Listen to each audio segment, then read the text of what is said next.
Bear Lake straddles the border of Utah and Idaho. It's been called the Caribbean of the Rockies because of its stunning blue turquoise glow. But despite the quaint charm of the towns at its shores, or the fact that the lake attracts hundreds of thousands of visitors each year, there's a more sinister secret swimming beneath the surface.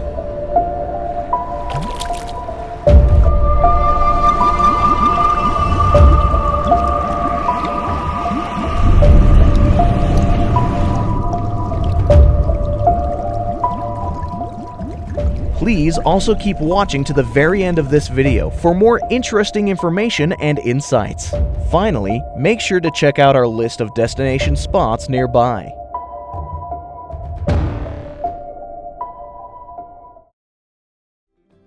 And you would look out at Bear Lake and just think, wow, what an amazing lake, and that turquoise color that it has. How is that lake so beautiful and blue? And what you're seeing is the sun or the light being reflected off these calcium carbonate particles that are in the water column, and it changes based on what the sun is doing or maybe the clouds or whatever. So the lake almost looks like it has moods. You see the lake one day it's really dark blue, the next day it's like a really Caribbean blue. The color of the water, it's this glorious turquoise, and to the average person not expecting something that looks like the Caribbean in the middle of the Intermountain West, that's something that is begging for explanation. So what else about it is unique? What else about it is different? How else does it make this place special and singular? And sometimes you do see strange things, whether it's a cloud under blocking the sunlight, and you wonder, could it be the Bear Lake Monster? And you never know. So this is a different store that has these t-shirts, but we had something like this. It was more like a silhouette of the Bear Lake Monster. It was huge. In fact, we had the same customers coming back wanting the Bear Lake Monster stuff, and it's become, kind of a mascot, a source of local pride and fun for the people up there. People like to print t-shirts and wear t-shirts, and for a long time there was a boat that went around the lake where tourists can get on. And I mean, it's always going to be the Bear Lake Monster. People come up and, have you seen the Bear Lake Monster? It's so famous here that it really holds dear in our hearts, those who live here.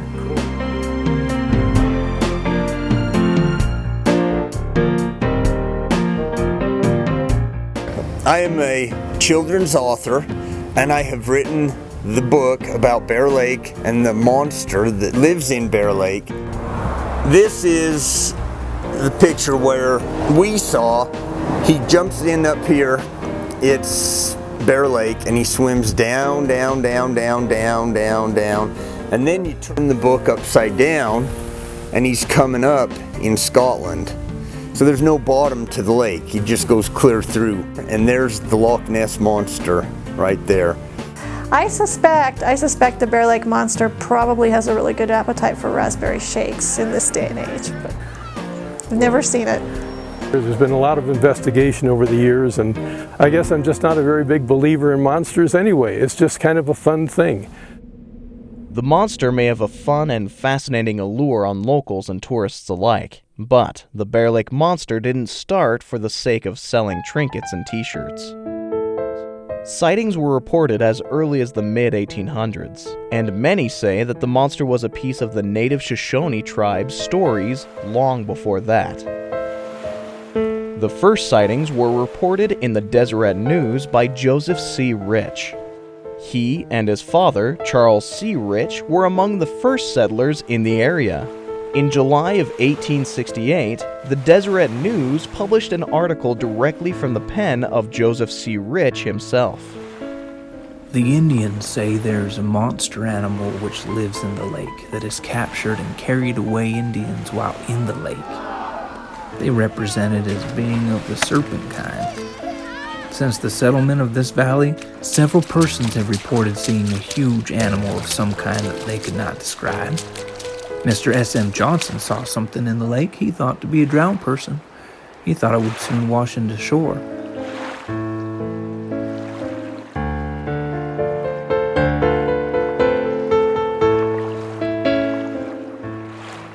some kind of animal that he'd never seen before raised out of the water. He did not see the body, only the head and what he supposed to be a part of the neck. It had ears or bunches on the side of its head, nearly as large as a pint cup. The waves at times would dash over its head when it would throw water from its mouth and nose. Rich continued to write to the Deseret News about other sightings. 15 other witnesses were reported to have seen the monster or a family of monsters. Many of them said they told Rich they saw an incredibly large monster of brownish color swimming at an impossible speed. At least 3 prominent men in the state reported talking with several of these witnesses and testified to their belief that their experiences seemed truthful.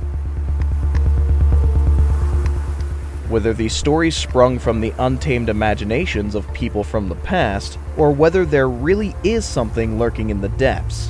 What does seem clear is that neither the early pioneer settlers nor the native Shoshone tribe understood how old and unique Bear Lake is.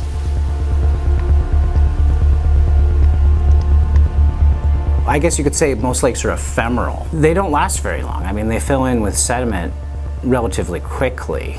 They've done some coring in the bottom of Bear Lake. We know that Bear Lake is at least 250,000 years old.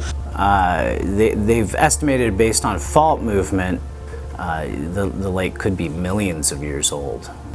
But Bear Lake has 4 endemic species which are found nowhere else in the world, and that makes it really a unique body of water. Now, usually when you have a fish that's endemic, it's usually threatened or endangered. That's not the case with any of the 4 fish on Bear Lake. Those species also serve as a food base for some of the higher predators in the lake.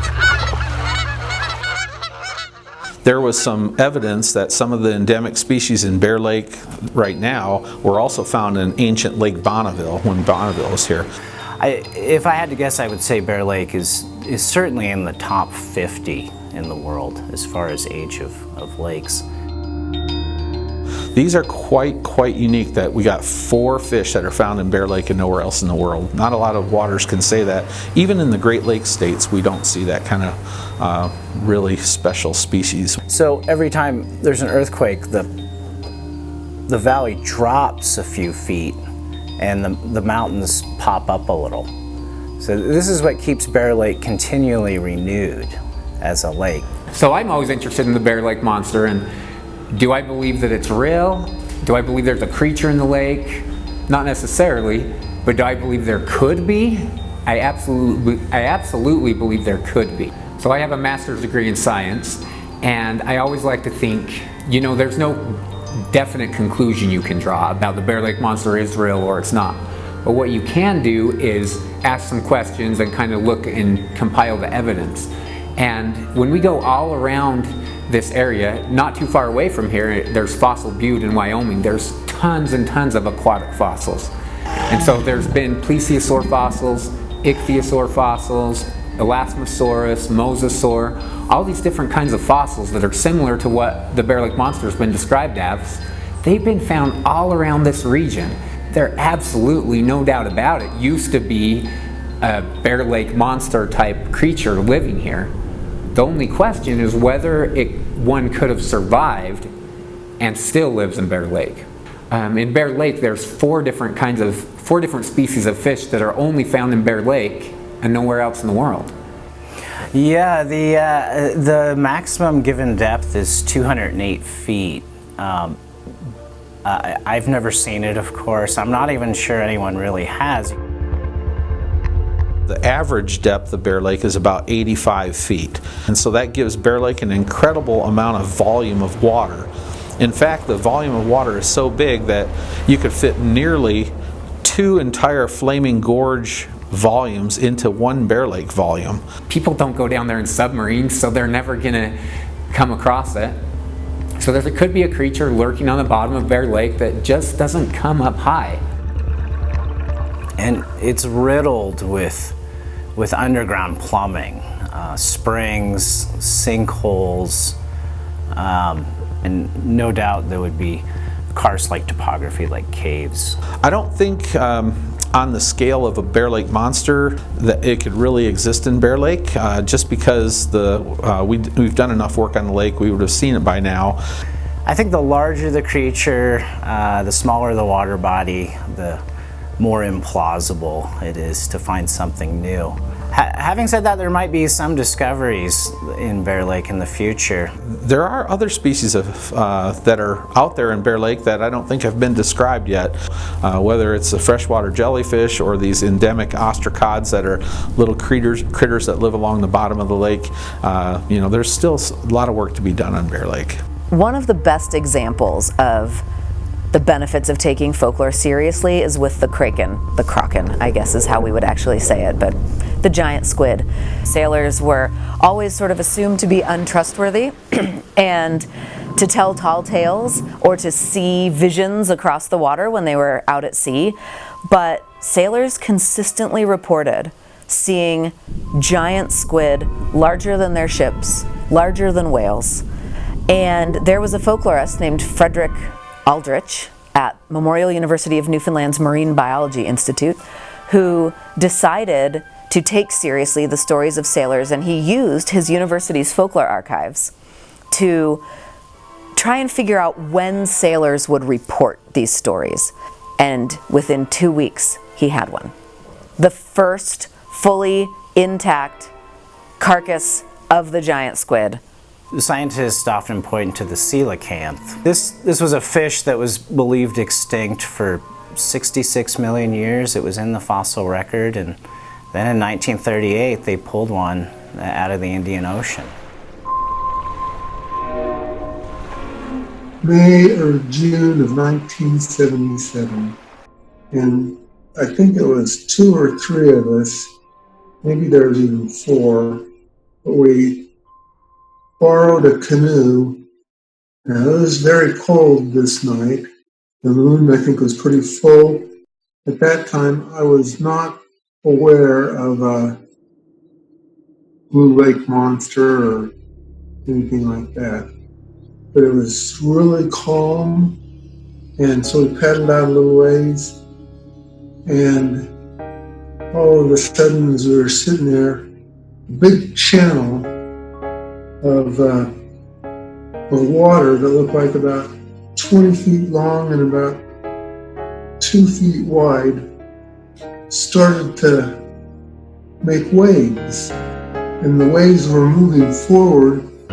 We were all freaking out, what was that, what was that? And it lasted for about 3 minutes.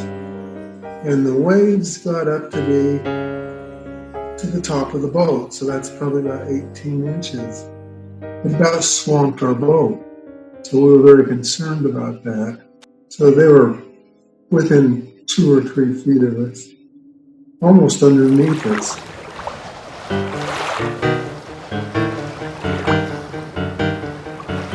One time I was on the east side of the lake. It was in the middle of January. It was about 20 below zero. I looked out in the lake. The lake was like glass, calm, and yet out in the middle of the lake I could see something very pronounced. It was moving rhythmically back and forth, and it was right along the water surface. I went up and got a spotting scope, and a 60 power spotting scope, and zoomed in, and lo and behold, it was a herd of elk that were swimming across the lake. No, it wasn't elk. I know what elk look like. But no, I'm very familiar with elk. I'm talking to you now from a home that I have in Rio Dosa, New Mexico, and I wake up every morning to cow and bull elks in my yard. So it wasn't an elk. And basically, we were just sitting there, and I'm sitting at the driver's seat, and I looked out in front of the boat about probably 30 yards, and I saw a big wave, a whitecap. And I thought to myself, what in the world would cause a wave when there's no boat traffic or anything like that? And then immediately after that, I watched something come out of the water the first time, and this whole experience probably lasted maybe 20 or 30 seconds. I wish I'd had the clarity of mind of grabbing my iPhone and taking a picture or a video, but this thing had to be probably at least 40 feet long. And after the first time, my daughter was looking the same direction I was, and she said, Dad, she said, oh my gosh, Dad, what is that? Look at that, what is that? At first, I thought it must be a boat because of the sudden wake and the waves that we saw out of nowhere. And then I thought it was one of those giant long tubes that people ride on, except black. Then I saw it come up out of the water and go back down, like a huge black shiny serpent. I could see two different parts of its body at the same time, going up and down, then disappearing into the water as if it was serpenting up and down. My dad and I both said, "Oh my gosh, did you see that?" And then we both saw it again together. When we got back to the marina to turn the boat in, my dad was telling the guys working in the shop about what we saw. We were both slightly worked up about it, and they just said, "Sir, read the wall."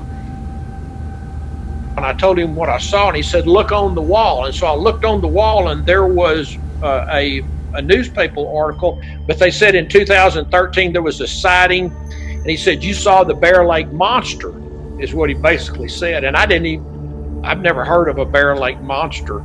When I Googled it and found the images, the long serpent-like ones in the water that were shiny blackish looked exactly like what we both saw. My wife keeps a journal of everything we do, but it was on my anniversary in 2018. It wasn't this past August, it was a year from August. We're working at the shop. There was this one time that this older gentleman came in. He leans on the counter and he told me this whole story about how they were on the water fishing and the water started to move next to the boat. And they thought it was a school of fish. And it just kept getting wider and wider and longer as it rose to the surface. And they could see the top of this monster.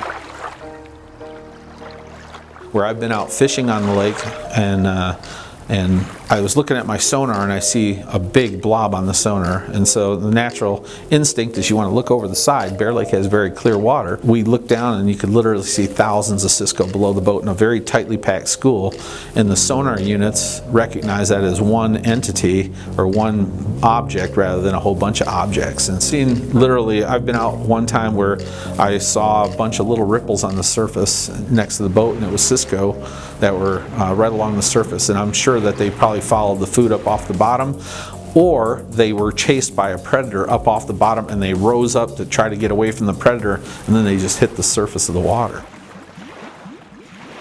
And it was solid. It was not flutterings of water. It was not little pieces of anything. It was a solid something, and then it went back down into the water. I've seen boils of bass kind of like how, and they're all moving. You know, fish move their tail back and forth. And there wasn't any indication of like the water being agitated with fish. I grew up not too far from Galveston, Texas, and I've been deep sea fishing, and I do a lot of saltwater fishing, and it wasn't a school of fish. This was a solid animal. This thing was black. There was no scales. It looked shiny, like a tortoise, or maybe like a shark or a tortoise, but I've never seen anything like that at all. But I know what I saw. It was just smooth humps. And later I found out that was likely caused by the colder water in the bottom turned over and caused all that wave action. I'm not sure if it's true or not, but we all saw it. When Bear Lake turns over in the late fall, early winter, the mixing of the lake can cause some suspension of sediments.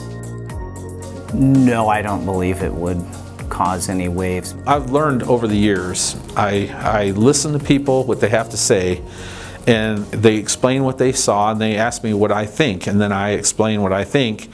But that's as far as I go. I don't try to argue with them. They might have seen something that maybe I've never seen before.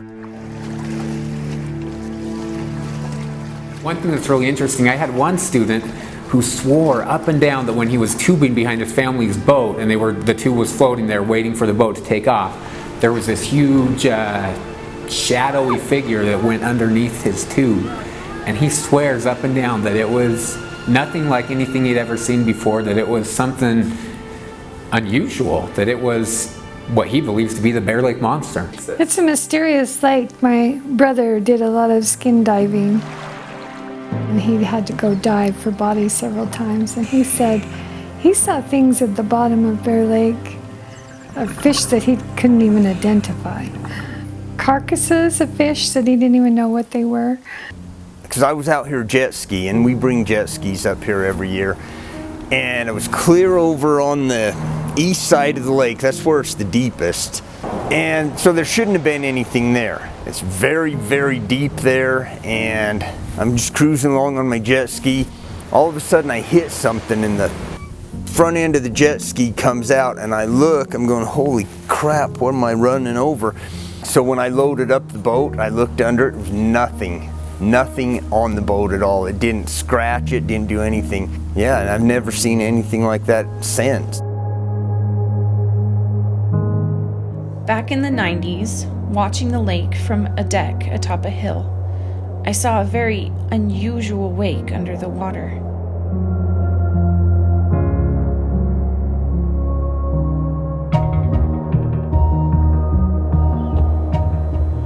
Honey? Honey, come look at this.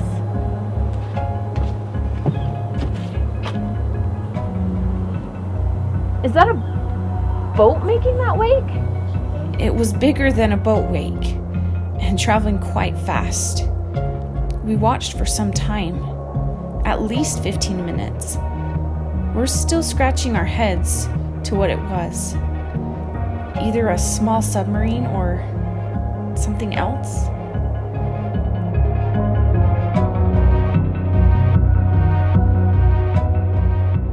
I was working for my brother building homes in Sweetwater Resort above the golf course south of the lake in 1980. It has great views of the lake from up there. On a snowy, stormy day in winter, I looked out an upstairs window and told the crew there was some dummy on the lake in a sailboat because I saw what I thought was a mast sticking up from a boat. They came to the window and I turned back to point it out, and it was gone. My old brother jokingly said it must have been the Bear Lake Monster. I've heard of it previously from a family friend in the 70s, but wasn't thinking of it at the time.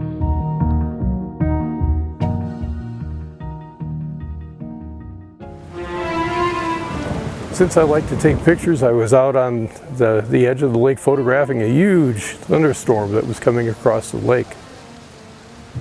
The only time that it's really scary is when a storm comes and it blows in. Bear Lake is subject to some pretty extreme weather conditions, especially if the wind comes up. And it's just like being on the ocean. Those waves will catch you off guard. We've had, accidents in the past, lost people because they couldn't get to the shoreline on time. Just imagine you're out there in the dark on the edge of Bear Lake, and the lightning's flashing around you, and the wind's blowing, and the waves are getting bigger and bigger, and now you see something coming out of the darkness right toward you, bouncing across the top of the waves. And of course I had no idea what it was. It was dark. It ended up hitting the beach right at my feet, and it turned out to be a giant inflatable turtle. Probably something somebody was pulling behind their boat or whatever, and it blew across the lake from 8 miles away. Of course I took pictures, but since it was so dark they came out blurry. But isn't that the way it should be with a monster picture? They're always blurry. That's Idaho Magazine, and I just wrote a little article on the experience, and I've also put it on my blog. The lake is so big that you could have weather phenomenon in one part of the lake and maybe not in another part of the lake, and so you might be on a side of the lake that's say for very sunny and calm, and you look out there and you see some disturbance along the surface and you're going, gosh, there's no waves, no nothing, but the other side of the lake might be blowing and there might be 2 or 3 foot waves there.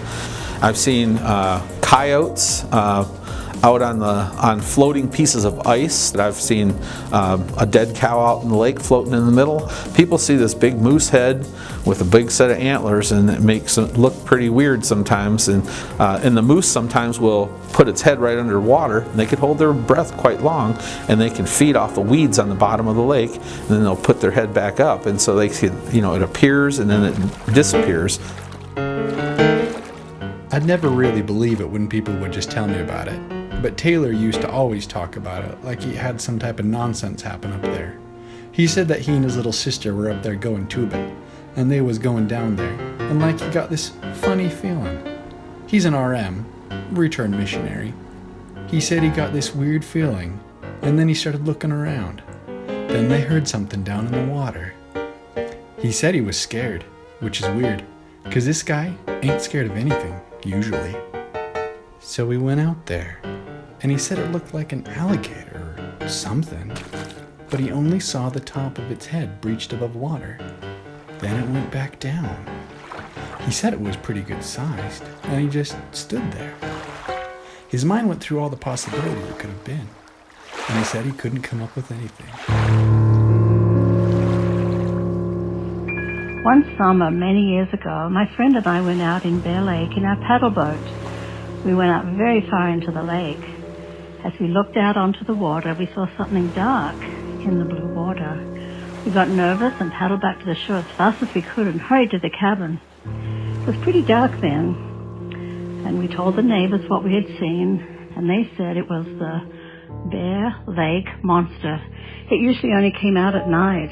My friend and I decided to sleep on the beach that night and watch for the Bear Lake Monster. It got to be very late. We began to get sleepy, and then I heard a loud noise coming from the lake. My friend and I saw it at the same time. It was the monster. It was huge and coming straight for us. As it came closer, I took out my camera and flashed the picture. The monster came to the surface and then slithered back into the water. Beware to all who have listened or heard this tale. Don't go on the Bear Lake for any reason at night. It's a potential danger, and I warn you from personal experience.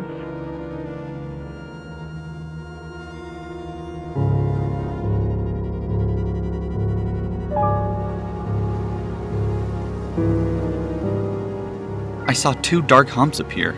They were large and caused a small ripple effect around each of them.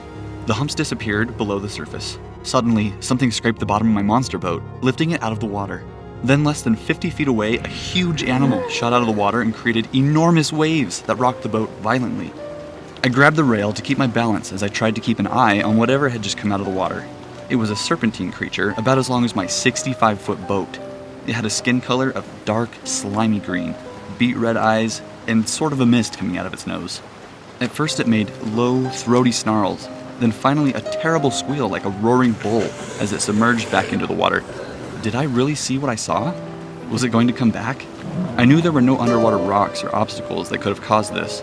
Plus, the 80,000-pound boat doesn't just get lifted out of the water easily.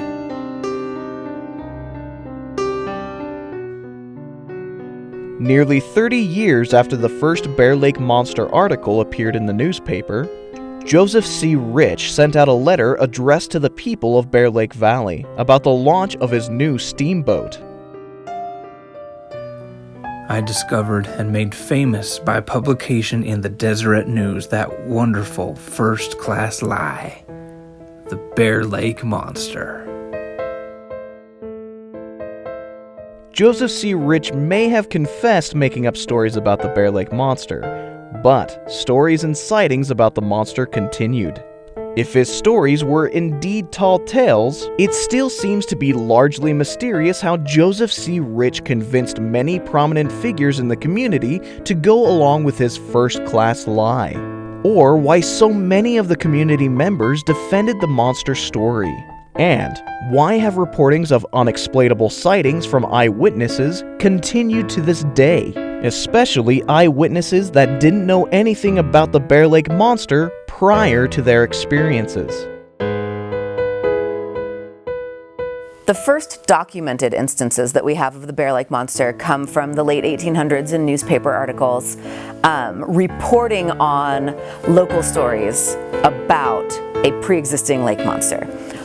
We don't have any documentation of those pre-existing local stories. That's not a thing that we know about. So there is debate as to whether or not the newspaper articles were made up out of whole cloth to be entertaining or to be a hoax or anything like that, or whether there really were pre-existing narratives. If the Bear Lake Monster were 100% complete hoax, irrelevant today, we wouldn't be talking about it. The fact that we're talking about it today means there's something that legend that creature is tapping into that keeps it in our current psyche? My ancestors were some of the early Cook ancestors that helped settle the Bear Lake Valley. In the late 1800s, my great-grandfather, Alonzo Hallen Cook, said he saw the Bear Lake Monster at least twice in his life. He saw a ways off what he thought was a big log in the lake. It looked like about 9 feet long. And he didn't really think much about it, but as he got up to go home, the log rose up out of the water and swam away. Oh, yeah, I believe that there was something. You know, monster stories remind us that this place is not entirely tameable. It is still wild. And that is definitely Bear Lake. There's still that wild, natural beauty there. And we're drawn to that. And we like to talk about it. And stories like the Bear Lake Monster become metaphors for that.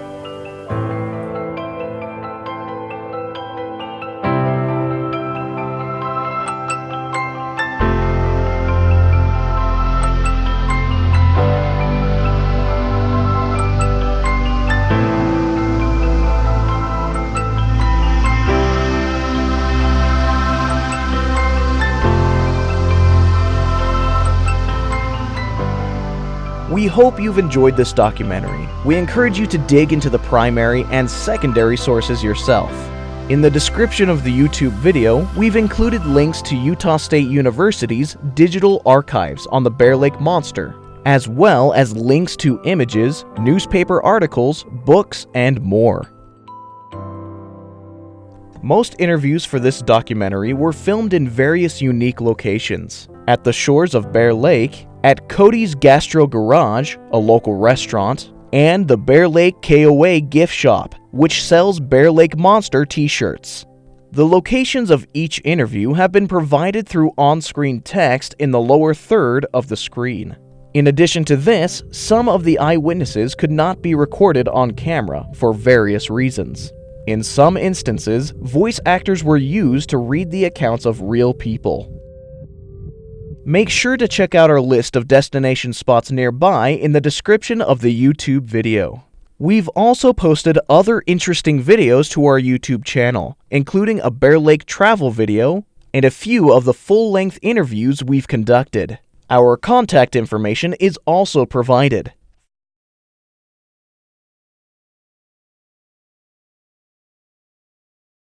There doesn't really need to be consensus for a legend to thrive. And in fact, the more disagreement there is about a legend, the better that legend does sometimes. Legends are a genre of folklore that rely on discussion, back and forth, disagreement, debate, consideration of what the possibilities are. So my quick and dirty definition of legend is a story that's believed or believable, and this definitely fits that. And that's what makes legends so cool as a form of folklore, is we get to try them out for ourselves. We get to have our own experiences with them and add to that body of lore. It's about this community of experiences and stories and ideas and beliefs and doubts and skeptics and hoaxes and all of that stuff coming together to form this really shared central point of identity.